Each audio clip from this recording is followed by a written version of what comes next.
पहले जवान मियाँ फौत हो गया, फिर जवान पुत्र चला गया, फिर मेरी बच्ची 5 दिनों च खत्म हो गई।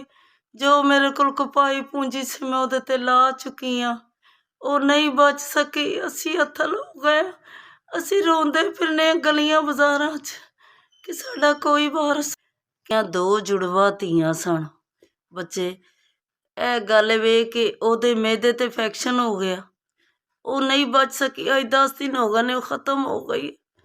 बाकी मेरा एक बेटा सी उस तो पहले 5 साल भी नहीं होए हाले, लेकिन वो भी फौत हो गया।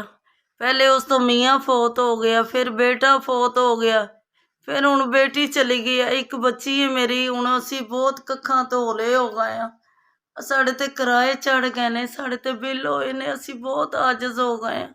साढ़े घर ना कोई शह खाण जोगी है ना पीण जोगी है। इन्हां चों बीमार होइए साढ़े कोल जो होएगा असी ओहदे ते ला बैठे। अज 10 दिन हो गए ने, असी बहुत मजबूर हो गए। असी जिहड़ी कपाई पूंजी सी असी ओहदे ते ला चुके। साडी धी भी नहीं बची, साडा लगन भी लग गया।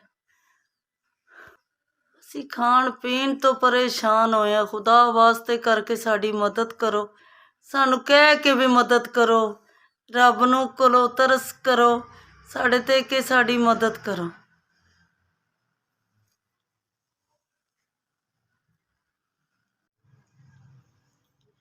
SBS अल्लाह तुहाडी मदद करे, तुसी इसे तरह वंडदे रवो। मौला अल्लाह सोहना तुहानू देंदा रवे।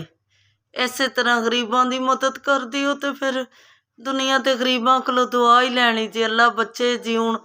तुहाडा SBS अल्लाह तुहाडे दायरे नू कायम रखे। इसे तरह गरीबां दी मदद करदे रवो, तुहाडी अल्लाह कामयाबी करे, तुहानू कदी घाटा ना आवे। मौला तुहाडी तंदरुस्ती करन, अल्लाह दी जात तुहाडे ते मेहरबानी करन, तुहाडा भला होवे। तुसां साडी 10,000 दी मदद कीती है, तुहानू रब इस गल दा अजर देगा। बेवा औरत दी दुआ है।